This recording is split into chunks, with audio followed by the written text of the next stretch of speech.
Godfather Death, a fairy tale by the Brothers Grimm. A poor man had 12 children and had to work day and night in order just to feed them. Thus, when the 13th came into the world, not knowing what to do in his need, he ran out into the highway, intending to ask the first person whom he met to be the godfather. The first person who came his way was our dear God, who already knew what was in his heart. And God said to him, "Poor man, I pity you. I will hold your child at his baptism and care for him and make him happy on earth." The man said, "Who are you?" "I am God." "Then I do not wish to have you for a godfather," said the man. "You give to the rich and let the poor starve." Thus spoke the man, for he did not know how wisely God divides out wealth and poverty. Then he turned away from the Lord and went on his way. Then the devil came to him and said, "What are you looking for? If you will take me as your child's godfather, I will give him an abundance of gold and all the joys of the world as well." The man asked, "Who are you?" "I am the devil." "Then I do not wish to have you for a godfather," said the man. "You deceive mankind and lead them astray."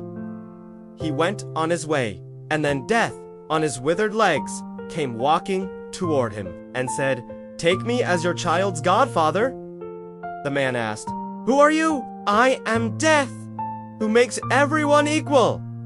Then the man said, "You are the right one. You take away the rich as well as the poor without distinction. You shall be my child's godfather." Death answered, "I will make your child rich and famous, for he who has me for a friend cannot fail." The man said, "Next Sunday is the baptism. Be there on time." Death appeared as he had promised, and served as godfather in an orderly manner. After the boy came of age, his godfather appeared to him one day and asked him to go with him. He took him out into the woods and showed him an herb that grew there, saying, "Now you shall receive your godfather's present. I will turn you into a famous physician. Whenever you are called to a sick person, I will appear to you. If I stand at the sick person's head, you may say with confidence that you can make him well again. Then give him some of this herb, and he will recover. But if I stand at the sick person's feet, he is mine, and you must say that he is beyond help, and that no physician in the world could save him. But beware of using this herb against my will, or something very bad will happen to you." It was not long before the young man had become the most famous physician in the whole world. People said of him, "He only needs to look at the sick in order to immediately know their condition, whether they will regain their health or are doomed to die." And people came to him from far and wide, taking him to their sick and giving him so much money that he soon became a wealthy man. Now, it came to pass that the king became ill. The physician was summoned and was told to say if a recovery were possible. However, when he approached the bed, Death was standing at the sick man's feet, and so no herb on earth would be able to help him. "If I could only deceive Death for once," thought the physician. "He will be angry, of course, but because I am his godson, he will shut one eye. I will risk it." He therefore took hold of the sick man and laid him the other way around, so that Death was now standing at his head. Then he gave the king some of the herb, and he recovered and became healthy again. However, Death came to the physician, made a dark and angry face, threatened him with his finger, and said, "You have betrayed me. I will overlook it this time, because you are my godson. But if you dare to do it again, it will cost you your neck, for I will take you yourself away with me."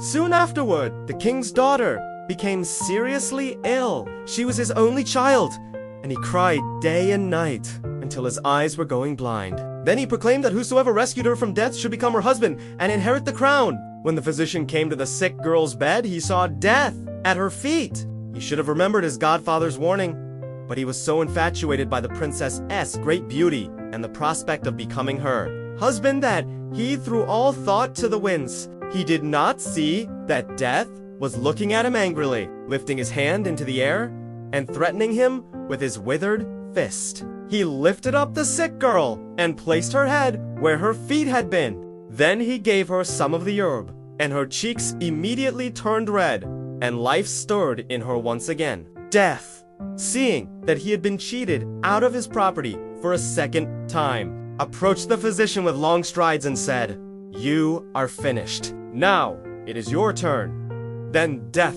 seized him so firmly with his ice-cold hand that he could not resist, and led him into an underground cavern.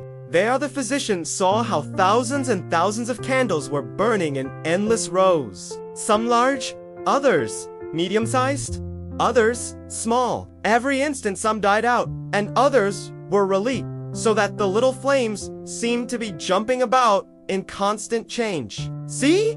said Death.